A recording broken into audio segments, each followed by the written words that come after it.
اللهم صل على محمد وعلى آل محمد كما صليت على إبراهيم وعلى آل إبراهيم إنك حميد مجيد.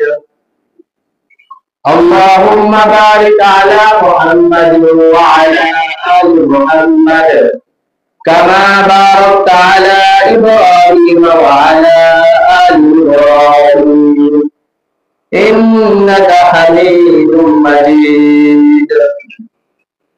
أعوذ بالله من الشيطان الرجيم. بسم الله الرحمن الرحيم.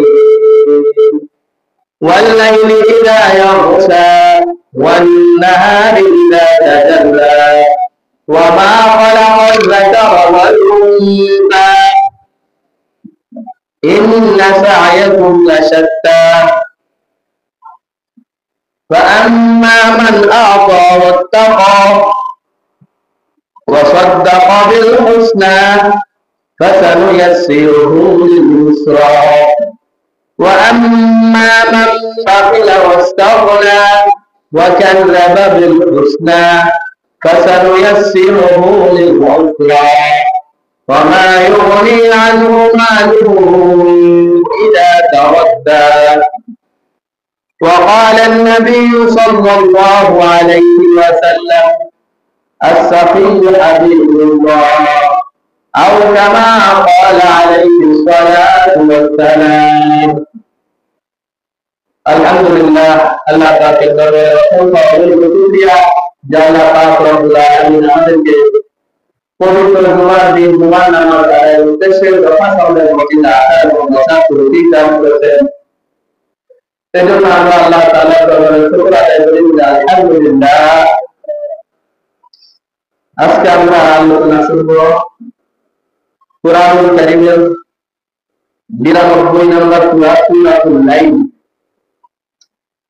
এই সূরা থেকে আমরা কিছু আলোচনা করব ইনশাআল্লাহ। সূরার নাম হচ্ছে সূরাতুল লাইল। লাইল অর্থ হচ্ছে রাত্র। এই সূরার আয়াত সংখ্যা হচ্ছে 21টি এবং এই সূরার মধ্যে বাক্য আছে 71টি। মোট শব্দ সংখ্যা 320টি। তো এই সূরার মধ্যে আল্লাহ তাআলা প্রথমে কসম করতেছেন ওয়াল লাইলি ইযা ইয়াগশা, শপথ রাত্রে যখন তা সবকিছুকে ঢেকে দেন। ওয়ান নাহারি ইযা তাজাল্লা, এবং শপথ দিনের যখন তা সবকিছুকে আলোকিত করে দেয়। ওয়ামা খালাকাল যাকারা ওয়াল উনসা, এবং সেই সত্তার শপথ যিনি পুরুষ এবং নারীকে সৃষ্টি করেছেন। এভাবে আল্লাহ তাআলা 3 বার কসম করেছেন। কসম করার পরে আল্লাহ তাআলা বলতেছেন ইন্না সা'য়াকুম লাশাত্তা, নিশ্চয় তোমাদের প্রচেষ্টা ভিন্ন ভিন্ন। প্রত্যেকের প্রচেষ্টা তার কর্ম পদ্ধতি ভিন্ন ভিন্ন। কেউ নেকের কাজের জন্য চেষ্টা করে, নেক কামাই করার জন্য ছুটে, ভালো কাজের জন্য ছোটাছুটি করে, আবার কেউ এর বিপরীত। এই সূরাটা তাফসীরের মধ্যে আছে আল্লাহ তাআলা প্রথমে রাত্র এবং দিনকে সৃষ্টি করেছেন। এরপরে রাত্রকে আল্লাহ তাআলা অন্ধকার দ্বারা ঢেকে দিতেন আর দিনটা আল্লাহ তাআলা আলোকিত করে দিয়েছেন। যেমন সূরা বনী ইসরাঈলের 12 নম্বর আয়াতে আল্লাহ তাআলা বলেন ওয়াজআলনা আল-লাইলা ওয়ান-নাহারা আয়াতাইনি ফামাহাউনা আয়াতাল লাইলি ওয়াজআলনা আয়াতান নাহারি মুবসিরা, নিশ্চয় আমি রাত্র এবং দিন দুইটাকে সৃষ্টি করেছি আমার দুটা নিদর্শন হিসেবে। রাত্রটাও আল্লাহ তাআলার কুদরতের একটা নিদর্শন, দিন আল্লাহ তাআলার কুদরতের একটা নিদর্শন। যদি সারাদিন দিনই থাকতো, মানুষ সারাদিন কাজকর্মে ব্যস্ত থাকতো, এটা মানুষের জন্য কষ্টকর হয়ে যেত যদি রাত্র না আসতো। কোরআন শরীফে আল্লাহ তাআলা বলেন, লক্ষ্য করো যে আল্লাহ তাআলা যদি পুরা দিনকে লম্বা করে দিতেন, রাত্র আর না আসতো। কোন সত্তা আছে যে তোমাদেরকে রাত্র এনে দেবেন? আমি আল্লাহ ছাড়া আর কোন কারো এমন ক্ষমতা আছে যে রাত্র এনে দেবেন? সারমাদান ইলা ইয়াউমিল কিয়ামা, আল্লাহ তাআলা দিনকে যদি কিয়ামত পর্যন্ত লম্বা করে দেন, তাহলে কে আছে তোমাদের জন্য রাত নিয়ে আসবেন? কেউ নেই। আবার আল্লাহ তাআলা বলেন, যদি আমি রাত্রকে সারমাদান ইলা ইয়াউমিল কিয়ামা, রাত্রকে যদি আমি পুরা কিয়ামত পর্যন্ত লম্বা রাত্র করে দেই, ঘুমাইতে ঘুমাইতে মানুষগুলা ক্লান্ত হয়ে যাবে, দিন আসার জন্য আবেদন করতে থাকবে, দোয়া করতে থাকবে। আল্লাহ বলেন, আমি যদি দিন না এনে দেই, কে আছে দিন এনে দেবেন? কেউ নাই আমি আল্লাহ ছাড়া যে দিন এনে দেবে। আল্লাহ বলেন, এই দিন এবং রাত্র এই দুইটাও আমার নিদর্শন, আমি আল্লাহর কুদরত, আমি আল্লাহ যে একজন আছি তার আলামত হচ্ছে দিন এবং রাত্রি। وجعلنا الليل والنهار آيتين وجعلنا الليل والنهار آيتين فمحونا آية الليل وجعلنا آية النهار مبصرا। আল্লাহ বলেন, আমি দিন তো সৃষ্টি করেছি, রাতকে সৃষ্টি করেছি, রাতকে অন্ধকার করে দিয়েছি আর দিনকে আলোকিত করেছি। লিতাবতাগু ফাদলাম মির রাব্বিকুম, যাতে করে দিনের বেলায় তোমরা আল্লাহ তাআলার অনুগ্রহ খুঁজে বের করতে পারো, তোমাদের রিজিকের অন্বেষণে যেন তোমরা বেরিয়ে পড়তে পারো।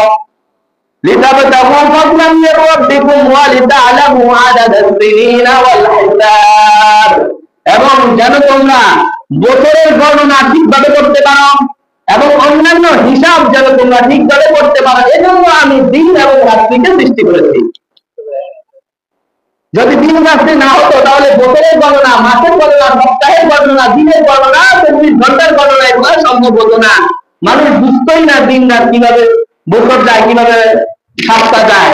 আল্লাহ তাআলা বলেন, দিনকে দিয়েছি তোমরা যেন আমি আল্লাহর প্রদত্ত অনুগ্রহ অর্থাৎ রিজিক তালাশ করতে পারো, আবার তোমাদের এই গণনাগুলো বছরের গণনা বা বিভিন্ন হিসাব যেন তোমরা ঠিক রাখতে পারো, এজন্য আমি দিন এবং রাত্রিকে সৃষ্টি করেছি। এই দুইটাও আমি আল্লাহর নিদর্শন, আমি আল্লাহর কুদরত। সুবহানাল্লাহ। সেই রাতের প্রসঙ্গে আল্লাহ তাআলা বলতেছেন, এবং এই সূরার শানে নজুল সম্পর্কে তাফসীরের মধ্যে অনেক সুন্দর আলোচনা আছে যে তৎকালীন মক্কার দুই ব্যক্তির ব্যাপারে এই সূরাটা, এই লম্বা সূরাটা প্রায় 21টা আয়াত, এই সূরাটা নাযিল হয়েছে। দুটো ব্যক্তি ছিল প্রভাবশালী ধনী, মক্কার তৎকালীন সময়ে তারা প্রভাবশালী এবং ধনী। একজন হচ্ছে আবু বকর রাদিয়াল্লাহু তাআলা আনহু, আরেকজন হচ্ছে উমাইয়া ইবনে খালিদ। দুইজনই মক্কার প্রভাবশালী ব্যক্তি, নেতৃস্থানীয় ব্যক্তি এবং দুইজনই সম্পদশালী। কিন্তু একজনের সম্পদ সে আবু বকর রাদিয়াল্লাহু তাআলা হচ্ছে ইমানদার, আর উমাইয়া ইবনে খালিদ সে হচ্ছে কাফের। ইমানদার হওয়ার কারণে আবু বকর রাদিয়াল্লাহু তাআলা তার সমস্ত সম্পদ ইসলামের জন্য, অসহায় মুসলমানদের জন্য, রাসূলের জন্য, আল্লাহর দ্বীনের জন্য খরচ করতেন। সে তার সমস্ত কিছু খরচ করতেন আল্লাহ রাসূলের জন্য, আল্লাহর দ্বীনের জন্য। কিতাবের মধ্যে আসছে উনি কয়েকবার নিজের সমস্ত সম্পদ আল্লাহর রাস্তায় দান করতেন। দান করতে করতে এমন অবস্থা হয়েছে যে ওনার শরীরে পড়ার মতো কাপড় নাই, অথচ উনি মক্কার শ্রেষ্ঠ ধনীদের মধ্যে একজন ছিলেন। আবু বকর রাদিয়াল্লাহু তাআলা বড় ব্যবসায়ী ছিলেন। একদিন মসজিদে নববীতে আল্লাহ রাসূলের সামনে ওই ছেঁড়া ফাটা কাপড় গায়ে জড়িয়ে বসে আছেন। সব সম্পদ আল্লাহর রাস্তায় দান করেছেন। 34,000 দিনার মক্কার গরিব মুসলমানদের জন্য খরচ করছেন। উমাইয়া ইবনে খালিদ তার গোলাম ছিল বেলাল রাদিয়াল্লাহু তাআলা আনহু। সে বেলাল রাদিয়াল্লাহু তাআলা আনহুকে নির্যাতন করতো ইসলাম গ্রহণ করার কারণে, যে তুই ইসলাম ছেড়ে দে, অন্যথায় এভাবে নির্যাতন চলতেই থাকবে। মক্কার উত্তপ্ত বালুর মধ্যে ওনাকে শুইয়ে দেওয়া হইতো, আর সেখানে তার আহেল্লা করা হইতো উত্তপ্ত বালুর মধ্যে। উপরন্ত পাহাড় তো আছে, ছোট ছোট বাচ্চাদেরকে মেলিয়ে দেওয়া হইতো তাকে মারার জন্য। বেলাল রাদিয়াল্লাহু তাআলা তারপরও এত নির্যাতনের ভিতরেও উনি বলতেন আহাদ আহাদ আহাদ, আল্লাহ এক আল্লাহ এক আল্লাহ এক। নির্যাতন চলতেছে কিন্তু আল্লাহ এক এই সাক্ষীও উনি দিতেছেন। আল্লাহ রসুল দেখেন তখনকার সময়টা কত মুসলমানদের জন্য, রসুলের জন্য কত অসায়ত্ত সময় অতিবাহিত হয়েছে। আল্লাহ রসুল পাশ দিয়ে যাইতেছেন, উমাইয়া বেলাল রাদিয়াল্লাহু তাআলা আনহুকে নির্যাতন করতেছে, পাশ দিয়ে আল্লাহ রসুল যাইতেছেন, কিন্তু আল্লাহ রসুলকে বাধা দিবে ওই ক্ষমতাকে। আল্লাহ রসুল দেখতেছেন আর বলতেছেন ইয়া বেলাল ইসবির, হে বেলাল তুমি সবর করো। এতটুকু বলে আল্লাহ রসুল চলে গেছেন। উনি দেখতেছেন যে আল্লাহ রসুলের কালেমা গ্রহণ করার কারণে তার উপরে নির্যাতন। আল্লাহ রসুল যে আবু বকরকে বলতে, আবু বকর বেলালকে এরকম উমাইয়া তোয়া করতেছে কালেমা গ্রহণ করার কারণে, সাথে সাথে আবু বকর রাদিয়াল্লাহু তাআলা আয়েশা প্রস্তাব দিয়েছে বেলালকে আমার কাছে বিক্রি করে দাও। তো ওই লোকটা বলছে আমাকে 10,000 দিনার দিতে হবে এবং তোমার একটা গোলাম আছে মিস্তার, ওইটাকেও আমাকে দিয়ে দিতে হবে। আবু বকর রাদিয়াল্লাহু তাআলা রাজি হয়ে গেছেন, ঠিক আছে 10,000 দিনারে দিলাম, আমার গোলাম যে মিস্তার সে ছিল কাফের, তো তাকেও দিয়ে দিলাম, তো বেলাল রাদিয়াল্লাহু তাআলা তুমি মুক্ত করে দাও। তো এই শর্তে সে বেলাল রাদিয়াল্লাহু তাআলা বিক্রি করে দিয়েছে। আবু বকর রাদিয়াল্লাহু তাআলা 3 টাকা আজাদ করে দিয়েছেন। এখন ওমর রাদিয়াল্লাহু তাআলা বলতেন যে আবু বকর সাইয়্যিদুনা ওয়া আযাকা সাইয়্যিদানা, আবু বকর আমাদের সর্দার, ইনি আজাদও করতেন আমাদের আরেক সর্দারকে। বেলাল রাদিয়াল্লাহু তাআলা যিনি আল্লাহ রাসূলের মুয়াজ্জিন ছিলেন, আল্লাহ রাসূলের জীবন দশায় উনি আযান দিতেন। এভাবে তিনি তার সম্পদ আল্লাহ রাস্তায় সব খরচ করে দিয়ে ছিঁড়া মাথা একটা কাপড় জড়িয়ে মসজিদে নববীতে আল্লাহ রাসূলের সামনে বসে আছেন। জিবরাইল আয়েশা বললেন ইয়া রাসূলুল্লাহ এই ফকিরটাকে মান হাযাল ফকির, এই ফকিরকে। আল্লাহ রাসূল বললেন সে আবু বকর। জিবরাইল আলাইহিস সালাম বলেন সে তো তার সব সম্পদ আপনাকে দিয়ে দিয়েছে, ইসলামের জন্য খরচ করেছে, তাকে সুসংবাদ শোনান, তাকে আল্লাহ তাআলা সালাম দিয়েছেন। এবং আল্লাহ তাআলা জিজ্ঞাসা করতে এই যে সম্পদ নাই, আল্লাহ তাআলার উপর কি সে খুশি আছে? সে কি আল্লাহর উপর রাজি? বেলাল ওমর আবু বকর রাদিয়াল্লাহু তাআলার সাথে সাথে এটা শুনে কেঁদে ফেলছেন, অবশ্যই আমি আল্লাহর উপর সন্তুষ্ট আছি, আমি আল্লাহর উপর রাজি আছি, আমি নারাজ না। আল্লাহ তাআলা আমাকে যেই হালতে রাখছেন সেই হালতেই আমি খুশি, নিরাশ হয় নাই, কারো কাছে ধর্ণা দেয় নাই। লা তাকনাতু মির রাহমাতিল্লাহ, আল্লাহ তাআলা বলেন তোমরা আমার রহমত থেকে নিরাশ হও না। লা তাকনাতু মির রাহমাতিল্লাহ ইন্নাল্লাহা ইয়াগফিরু যুনুবা জামিআ, আল্লাহ তাআলা সমস্ত গুনাহ ক্ষমা করে দিবেন, তোমরা আল্লাহর রহমত থেকে নিরাশ হও না। এজন্য কবি বলেন मायूस ना हो अब अहले ज़मीन अपना अपनी खता से, तकदीर बदल जाती है मुस्तर की दुआ से। হে জমিনবাসী তোমরা নিজেদের গুনাহের কারণে আল্লাহর উপর নিরাশ হয়ে যাও না, হতাশ হও না যে আমি এত গুনাহ করছি, আল্লাহ বুঝে আমাকে ক্ষমা করবেন না।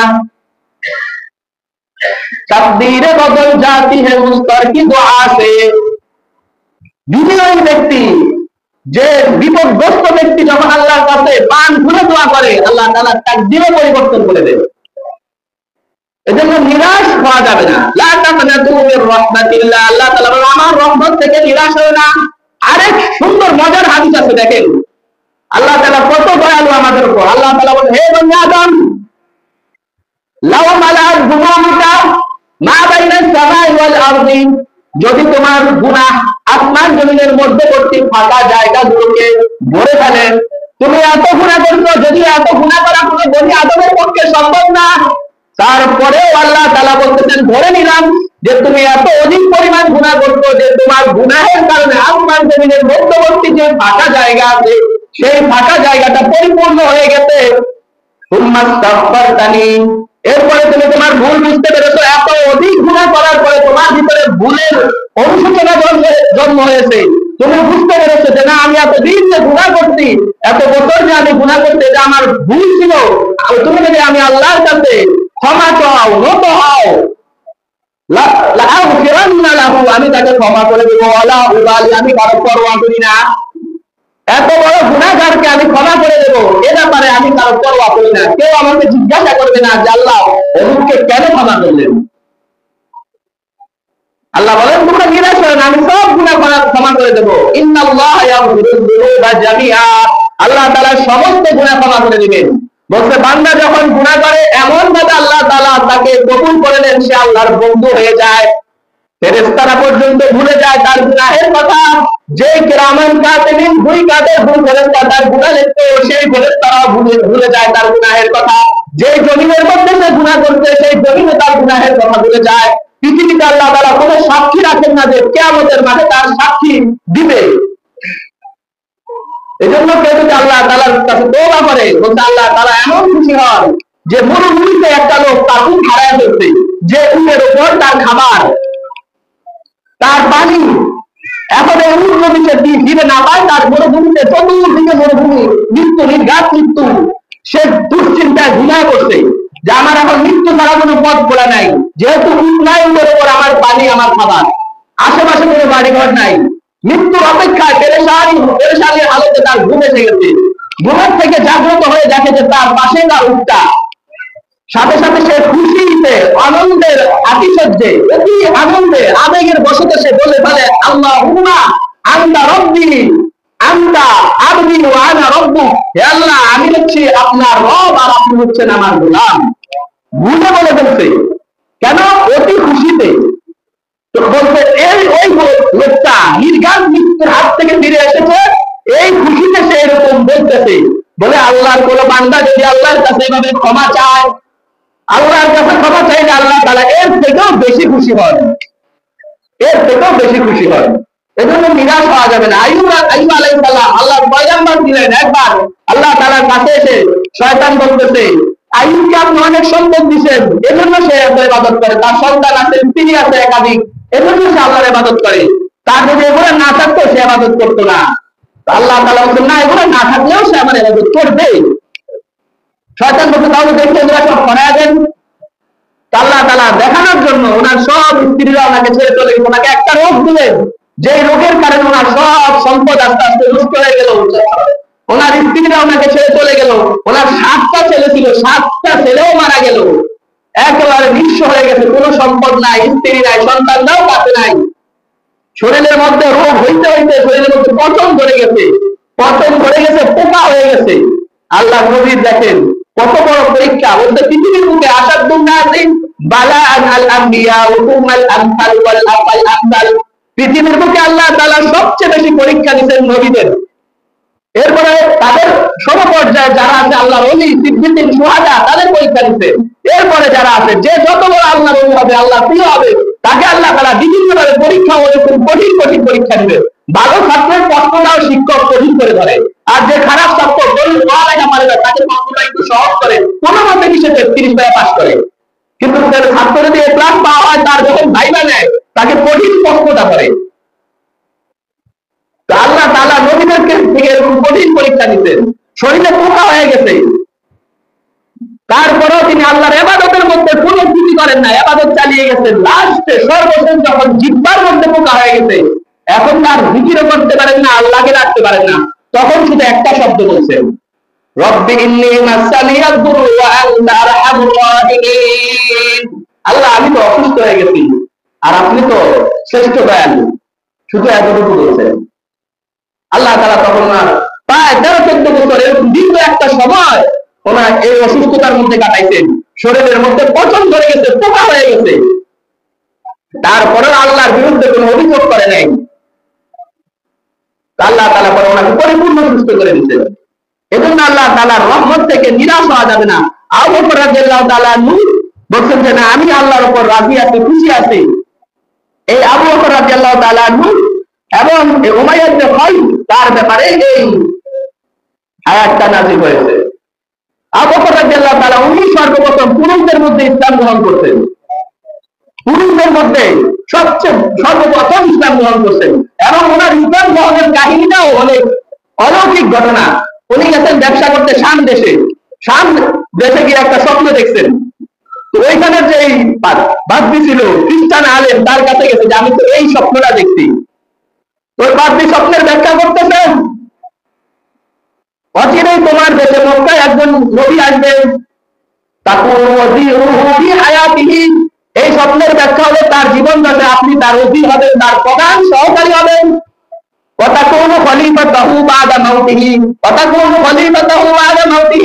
এবং আপনি তার মৃত্যুর পরে তার খলিফা হবেন। এই ভবিষ্যৎবাণী ওই স্বপ্ন থেকে ব্যাখ্যা করে পাদ্রী বলে দিচ্ছেন। তো উনি শাম দেশ থেকে ব্যবসা করে যখন মক্কায় আসলেন, মক্কায় এসে শুনতে পেলেন ওনার বন্ধু মুহাম্মদ সাল্লাল্লাহু আলাইহি ওয়াসাল্লাম নবুয়তের দাবি করতেছেন। উনি সরাসরি বাড়ি থেকে আল্লাহ রাসূলের দরবারে চলে গেছেন। যা জিজ্ঞাসা করতেছেন, ইয়া মুহাম্মদ মাদ দালিল ওয়ালা মা তাদঈ, হে মুহাম্মদ তুমি যে নবুয়তের দাবি করতেছো এর পক্ষে তোমার দলিল কি? মাদ দালিল ওয়ালা মা তাদঈ, তুমি যে নবী এর প্রমাণ কি? সুবহানাল্লাহ। তখন রাসূল সাল্লাল্লাহু আলাইহি ওয়াসাল্লাম বলতেছেন, আর রুইয়া কাল্লাতী রাআইতাহু ফিশ-শাম, আমার নবুয়তের দলিল হলো তুমি যে শাম দেশে যে স্বপ্ন দেখছো সেই স্বপ্ন। তো এই স্বপ্ন তো আবু বকর আর পাদ্রী ছাড়া কেউ জানে না। আবু বকর আর পাদ্রী ছাড়া তো আর কারো কাছে এই স্বপ্ন বলেন নাই। অর্থাৎ আল্লাহ রাসূল বলতেছেন, আর রুইয়া কাল্লাতী রাআইতাহু ফিশ-শাম, আমি যে নবী তার দলিল হলো, তার প্রমাণ হলো শাম দেশে যে স্বপ্ন তুমি দেখে এসেছো সেই স্বপ্নটাই আমি নবী হওয়ার দলিল। আর কি চিনতে বাকি আছে? সাথে সাথে উনি কালেমা পড়ে মুসলমান হয়ে গেলেন। আশহাদু আল্লা ইলাহা ইল্লাল্লাহ ওয়া আশহাদু আন্না মুহাম্মাদার রাসূলুল্লাহ, আমি সাক্ষী দিতেছি আল্লাহ এক, আপনি আল্লাহর রাসূল। মুসলমান হয়ে গেলেন। উনি পুরুষদের মধ্যে সর্বপ্রথম মুসলমান হয়েছেন এবং ওনার সপ্তম প্রজন্ম গিয়ে আল্লাহ রাসূলের বংশের সাথে একেবারে মিলে যায়। এবং উনি আল্লাহ রাসূলের জীবন দশায় যতগুলো জিহাদ করতেন, বা 63টা জিহাদ করতেন, প্রত্যেকটাই আল্লাহ রাসূলের সাথে ছিলেন। তার উপাধি আল্লাহ রাসূল বলতেন আতিক, অর্থাৎ আল্লাহ রাসূল বলতেন তুমি জাহান্নাম থেকে মুক্ত। তার চার পূর্বপুরুষ, চার প্রজন্ম মুসলমান। উনি সাহাবী, ওনার পিতা সাহাবী, ওনার ছেলে সাহাবী। অথচ ওমর ইবনে খাত্তাব কত বড় সাহাবী, কিন্তু ওনার আব্বা খাত্তাব কাফের। আব্দুল্লাহ ইবনে মাসউদ কত বড় সাহাবী, কিন্তু ওনার আব্বা মাসউদ কাফের। এরকম আলী ইবনে আবি তালেব, আলী রাদিয়াল্লাহু তাআলা আনহুর পিতা কাফের। বড় বড় সাহাবীদের পিতা কাফের নয়তো সন্তান কাফের, কিন্তু উনি একমাত্র ব্যক্তি, ওনার আব্বা মুসলমান এবং সাহাবী, ওনার ছেলেও মুসলমান সাহাবী, উনি তো আলা দরজার সাহাবী। এরকম মর্যাদা ওনাকে আল্লাহ তাআলা দিয়েছেন। এবং ওনার জন্ম মক্কায়, মৃত্যু হয়েছে মদিনায়। দুটাই আল্লাহ তাআলার কাছে বরকতপূর্ণ ভূমি। এজন্য দৈনিক কবি বলেন, রাহে মেরে মাসকান হাওয়ালি কাবা, বনে মেরে মদফন দিয়ারে মদিনা। আল্লাহ আমার জীবন আমি চাই মক্কার আশেপাশে কাটাবো, আর মৃত্যু যেন হয় মদিনাতে। এভাবে দোয়া করতেন। আল্লাহ রাসূল বলতেন, মান ইসতাতা আন ইয়ামুতা বিল মাদিনাতি ফালিয়ামুত বিহা ফাইন্নী শাফিউন লিমান ইয়ামুত বিহা। তোমাদের মধ্যে যদি কেউ এমন সক্ষমতা লাভ করে যে মৃত্যু জীবনের শেষ সময়টা মদিনায় কাটিয়ে দেবে, মৃত্যুবরণ যদি কেউ মদিনায় এসে মরতে পারো, তাহলে সে ফালিয়ামুত বিহা, সে যেন মদিনায় এসে মৃত্যুবরণের চেষ্টা করো। কেন যারাই মদিনাতে মৃত্যুবরণ করবে তাদের জন্য আমি সুপারিশ করব, তাদের জন্য আমি সুপারিশ করব। এজন্য হজে গিয়ে যদি কেউ ইন্তেকাল করে, এটা তার জন্য সৌভাগ্য। শহীদ, সে আল্লাহর রাস্তায় শহীদ। কেউ যদি মদিনায় ইন্তেকাল করতে পারে হজের সফরে গিয়ে, সে আল্লাহ তুমি সুপারিশ করবে, আল্লাহ তুমি, আমি তার জন্য সুপারিশ করব। তাই আমি তার জন্য সুপারিশ করব। এবং আল্লাহ রাসূল মৃত্যুর সময় বলতেন যে পৃথিবীর সবার ইহসানের বদলা আমি দিয়ে দিচ্ছি, কিন্তু আবু বকরের ইহসানের বদলা আমি দিতে পারি নাই। এটা কাল কিয়ামতের মাঠে আল্লাহ তাআলা দিবেন। যতজন আমার যত উপকার করতে, সবার উপকারিতার প্রতিদান আমি দুনিয়াতে দিয়ে দিচ্ছি। একজনের উপকারিতার ইহসানের প্রতিদান আমি দিতে পারি নাই, সেটা হচ্ছে আবু বকর। তারটা আল্লাহ তাআলা কাল কিয়ামতের মাঠে নিজ হাতে দিবেন। ইন্নাল্লাহা ইউতি আজরাহু ইয়াওমাল কিয়ামা, আল্লাহ তাআলা কিয়ামতের মাঠে তার প্রতিদান দিবেন। এবং কোরআনের মধ্যে আবু বকর রাদিয়াল্লাহু তাআলা আল্লাহ তাআলা ওনাকে সাহাবী বলতেন। আবু বকর রাদিয়াল্লাহু তাআলা আল্লাহ তাআলা নিজে বলতেন সাহাবী। সূরা তাওবার মধ্যে আছে। এবং তাকে তিনি যে মুত্তাকি, এটা আল্লাহ তাআলাই বলেন। আত্মা এই সূরার মধ্যে আছে, ওয়াসায়ুজান্নাবুল আত্মা, মুত্তাকি আল্লাহ তাআলা ওনার উপাধি দিবেন। মৃত্যুর সময় উনি একজন খলিফা ছিলেন, অথচ ওনার সম্পদ রাষ্ট্রীয় কোনো সম্পদ ওনার ঘরে নাই, মাত্র একটা জাতা আর হচ্ছে একটা টুকরি। এটাও বলে দিয়েছেন যে এটা ওমর রাদিয়াল্লাহু তাআলার কাছে পাঠিয়ে দিবা। অথচ উনি পুরা ইসলামিক রাষ্ট্রের খলিফা ছিলেন। ওনার ঘরে কোনো বড় ধরনের কোনো আসবাব নাই, সম্পদ নাই। ইন্তেকালের পূর্ব মুহূর্তে ওসিয়ত করতেন যে আমাকে আল্লাহ রাসূলের কবরের কাছে নিয়ে যাবা। যদি কবরের দরজা এমনিতেই খুলে যায়, তাহলে তোমরা সেখানে আল্লাহ রাসূলের পাশে আমাকে কবর দিবা। আর যদি কবরের দরজা না খুলে, সেখানে আমাকে কবর দেওয়ার দরকার নাই, সাধারণ মুসলমানদেরকে যেখানে কবর দাও সেখানে আমাকে কবর দিবা। তো সাহাবায়ে কেরাম ওনার ওসিয়ত অনুযায়ী আল্লাহ রাসূলের কবরের কাছে যখন ওনার লাশটা নিয়ে রাখতেন, সাথে সাথে দরজা খুলে গেছে, অটোমেটিক দরজা খুলে গেছে রওজা মোবারকের, ওইখানে ওনাকে কবর দেওয়া হয়েছে। ওনার ব্যাপারে আল্লাহ তাআলা এই আয়াত নাযিল করতেন যে উনি তার সমস্ত সম্পদ আল্লাহর জন্য খরচ করতেন। এই আয়াতগুলো ওনার ব্যাপারে 5 নম্বর আয়াত, যে ব্যক্তি আল্লাহ তাআলার জন্য দান করে, ওয়াত্তাকা এবং তাকওয়া অবলম্বন করে, ওয়াসাদ্দাকা বিল হুসনা এবং যে ভালোকে সত্য বলে স্বীকার করে নেয়, সত্যকে সত্য বলে গ্রহণ করে নেয়, কালেমাকে গ্রহণ করে নেয়, লা ইলাহা ইল্লাল্লাহ এই কালেমাকে গ্রহণ করে নেয়, ফাসানুয়াসসিরুহু লিল ইউসরা তার জান্নাতের রাস্তা আমি সহজ করে দেব, তার জান্নাতের রাস্তা আমি সহজ করে দেব। একবার এক আল্লাহ রাসূল বলতেছেন যে তোমরা কে জান্নাতি কে জাহান্নামী সেটা আল্লাহ তাআলা লিপিবদ্ধ করে দিয়েছেন, কে জান্নাতি কে জাহান্নামী এটা আগেই লেখা হয়ে গেছে। সাহাবায়ে কেরাম জিজ্ঞাসা করলেন, ইয়া রাসূলুল্লাহ ফামাল আমল, তাহলে আর আমল করে লাভ কি? আফালা নাতাওয়াক্কালু আলাইহি আমরা কি ওই লেখার উপর কি ভরসা করবো না? আমরা তো লেখা তো হয়ে গেছে কে জান্নাতি কে জাহান্নামী, তাহলে আমল আর কি দরকার? আমল আমরা ছেড়ে দেই। আল্লাহ রাসূল বলেন, লা বাল কুল্লু মুয়াসসারুন লিমা খুলিকা লাহু যাকে যেই জায়গার জন্য সৃষ্টি করা হয়েছে ওই জায়গার কাজগুলো তার জন্য সহজ করে দেওয়া হয়। যাকে জান্নাতের জন্য আল্লাহ তাআলা সৃষ্টি করেছেন, জান্নাতি কাজগুলো তার জন্য সহজ হয়ে যায়, নামাজ পড়া তার জন্য সহজ হয়ে যায়, যাকাত দেওয়া তার জন্য সহজ হয়ে যায়, পর্দা করা তার জন্য সহজ হয়ে যায়, সুন্নাত তরিকায় চলা তার জন্য সহজ হয়ে যায়, হালাল হারাম মেনে চলা তার জন্য সহজ হয়ে যায়, গুনাহের কাজ ছেড়ে দেওয়া তার জন্য সহজ হয়ে যায়। আল্লাহ তাআলা বলেন যাকে আল্লাহ তাআলা জান্নাতের জন্য সৃষ্টি করেছেন, জান্নাতে হওয়ার যত আমল সব আমল তার জন্য সহজ হয়ে যায়। এজন্য দেখবেন যারা 5 ওয়াক্ত নামাজ পড়ে তারা দুনিয়াও চলতেছে, নামাজও তাদের চলতেছে, দুনিয়ার কাজের কারণে নামাজ ছেড়ে দিচ্ছে এরকম হয় না। কেন? আল্লাহ তাআলা তাদের জন্য সহজ করে দিচ্ছেন। আপনার 5 ওয়াক্ত নামাজ শুনলে অনেকের চোখ বড় বড়, 5 ওয়াক্ত নামাজ পড়লে আমি কিভাবে দুনিয়াবি কাজ কারণ করব, মানে তাদের কাছে এটা অসম্ভব মনে হয়। কিন্তু যাকে আল্লাহ তাআলা জান্নাতের জন্য সৃষ্টি করেছেন, যার কপালের মধ্যে জান্নাতি লেখা হয়ে আছে, তার জন্য এই কাজ সহজ হয়ে যায়। এরপর আল্লাহ বলেন আর যে কৃপণতা করে এবং নিজেকে অভাবে কি মনে করে যে মুহাম্মদের অনুসরণ আমার দরকার নাই, ইসলামের ভিতরে আমার ঢোকার দরকার নাই, আমার এত সম্পদশালী, আমার সম্পদের অভাব নাই, আমার কথায় কত মানুষ উঠা বসা করে, কেন মুহাম্মদের অনুসারী আমার হতে হবে? ওই উমাইয়া ইবনে খালদের দিকে ইঙ্গিত এই আয়াতে, এবং তাদের মতো এর মতো যারা আছে। যে কৃপণতা করে এবং নিজেকে বেনিয়াজ মনে করে, সত্যকে মিথ্যা প্রতিপন্ন করে। সত্য কোনটা? লা ইলাহা ইল্লাল্লাহ, এই হচ্ছে সত্য, এটা হচ্ছে পৃথিবীর ধ্রুব সত্য, লা ইলাহা ইল্লাল্লাহ, আল্লাহ তাআলা কোনো মাবুদ নাই। আর এই মূর্তিগুলা যারা অন্যদেরকে গায়রুল্লাহকে মানে এগুলা সব মিথ্যা। এবং যারা সত্যকে গ্রহণ করে তার জন্য জাহান্নামে যাওয়াটা আমি সহজ করে দেব, জাহান্নামে যাওয়া আমি সহজ করে দেবো। এটা আল্লাহ তাআলা ঠাট্টা করে বলছেন। তার জন্য গান শুনতে ভালো লাগে, হারাম জিনিস দেখতে ভালো লাগে, বেগানা বেপর্দা সুন্দরী নারীর দিকে তাকিয়ে থাকতে ভালো লাগে, এই যে তার জন্য। আর অনেকে আছে, হাকিম আক্তার সাহেব একটা খুব দৃষ্টান্ত দিচ্ছে যে আল্লাহর ভয় আছে, যার ভিতরে আল্লাহর ভয় আছে, বলছে তাকে যদি একটা সুন্দরী নারী জোর করেও তার উপর যে আমাকে দেখ ভালো করে বল, তারপরেও সে দেখবে না, এমন ভাবে তাকাবে যে তার হাত থেকে বাঁচার জন্য আফসা আফসা ভাবে দেখবে। জোর করে বলছে এই তোরা হুজুররা বলে মেয়েদেরকে দেখো না, দেখ আমি জোর করে ধরে রাখলাম, দেখ আমার দিকে, কিন্তু তাও সে সঠিক ভাবে চোখ বড় বড় করে দেখবে না, তার হাত থেকে বাঁচার জন্য আফসা আফসা ভাবে দেখবে। কেন? তার ভিতরে আল্লাহর ভয় আছে। একটা সুন্দরী নারী আসতেছে, তো সে আল্লাহর ভয়ে তার দিকে তাকায় নাই, বলছে আল্লাহ তার ভিতরে ইমানের মজা তাকে দান করবেন, ইমানের মজা আল্লাহ তাআলা তাকে দান করবেন।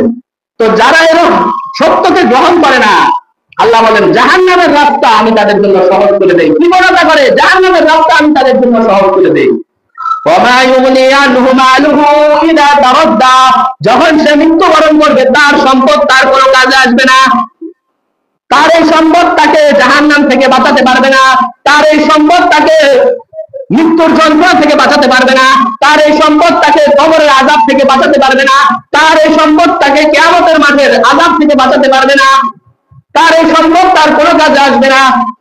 ওমা ইউগনি আনহু মালুহু ইযা তারাদ্দা ইন্না আলাইনা লাল হুদা।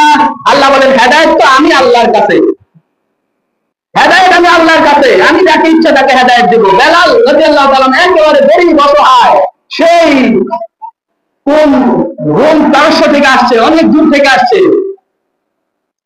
সম্পদ নাই কিন্তু ইমানের মতো দৌলত পেয়ে গেছেন।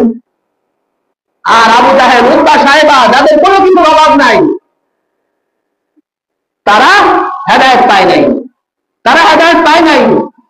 সমাজে, আমাদের সমাজেও দেখবেন গরিব মানুষগুলা নামাজ পড়ে, আল্লাহ হুকুম মানতেছে, পর্দা পুশিদা চলতেছে, আবার নিজের জীবিকার পিছনেও দৌড়াইতেছে। আর যাদের সম্পদের অভাব নাই, টাকা পয়সার অভাব নাই, তারা নামাজ পড়ে না, তারা কোন যুক্তিতে পড়ে না, তারা আল্লাহর হুকুম মানতেছে না।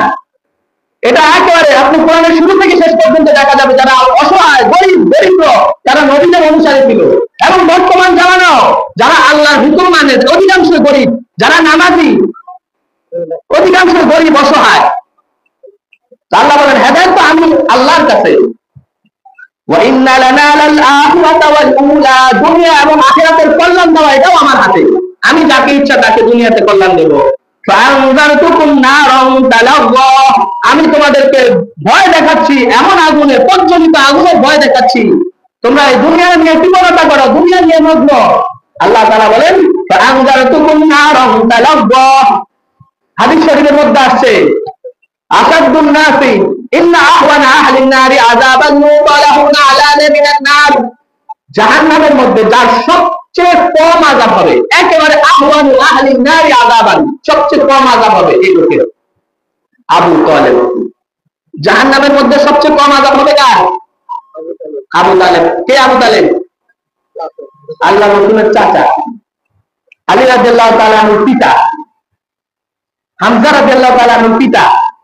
তার সবচেয়ে কম আযাব হবে জাহান্নামে। কি আযাব?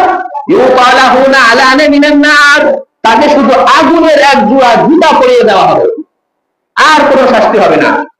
এটাই তার শাস্তি।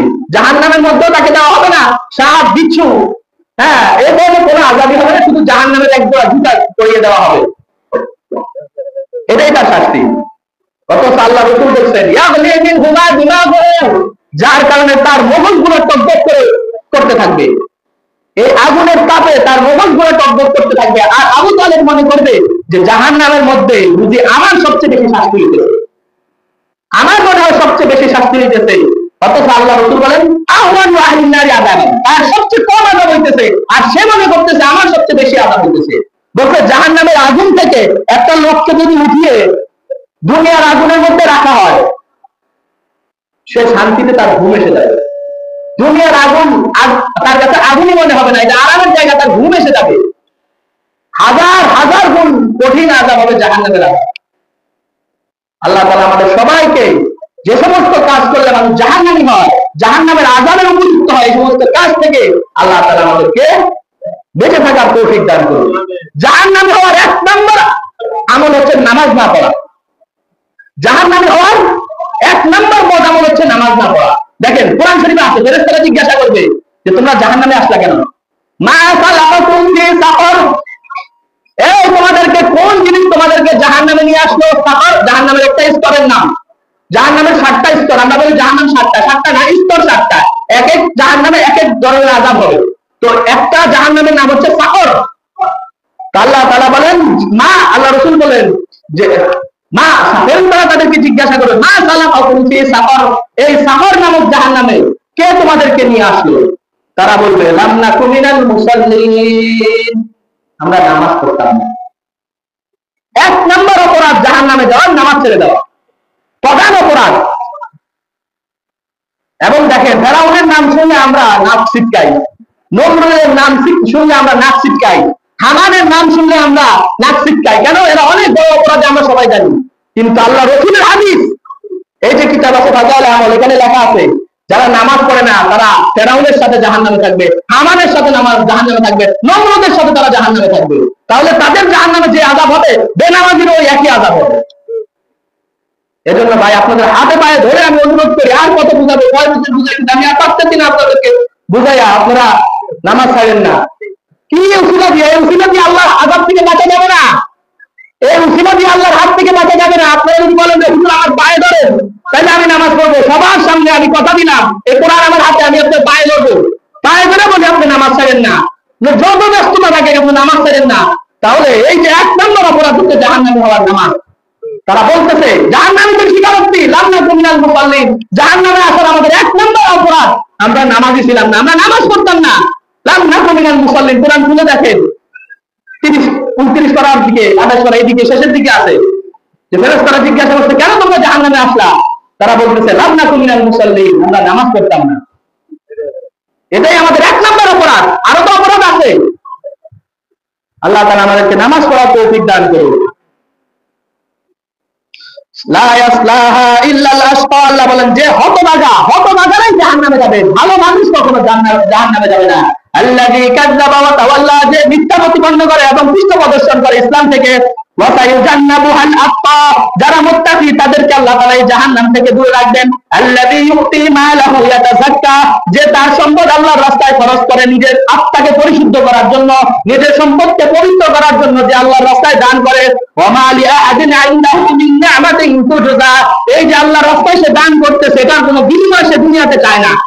মসজিদে দান করছি আমাকে সভাপতিতে বানাইতে হবে তাহলে আমি দিব মাসে মাসে 5,000 টাকা 1,000 টাকা, এরকম কোন বিনিময় সে চায় না। সে বলে দিছি, কেউ না জানুক আল্লাহ তো জানে। ওয়ামা লিআহাদিন ইনদাহু মিন নি'মাতিন তুজজা, কাউকে খুশি করার জন্য সে দান করে না, একমাত্র আল্লাহকে খুশি করার জন্য সে আল্লাহর রাস্তায় দান করে। ইল্লা বিতিগা ওয়াজহি রাব্বিহিল আ'লা, একমাত্র লিওয়াজহিল্লাহ, আল্লাহ বলেন একমাত্র আল্লাহকে খুশি করার জন্য যে দান করে। ওয়ালা সাওফা ইয়ারদা, আল্লাহ তাআলা এমন ভাবে তাকে দান করবেন যে সে আল্লাহ তাআলার ওই দান পেয়ে সে খুশি হয়ে যাবে। আল্লাহ তাআলা তাকে এমন ভাবে খুশি করবেন যে সে নিজেও খুশি হয়ে যাবে। ওয়ালা সাওফা ইয়ারদা, আল্লাহ রাসূল এই হাদিসের ব্যাখ্যা, এই আয়াতের ব্যাখ্যার মধ্যে আছে, আল্লাহ রাসূল একবার বলেন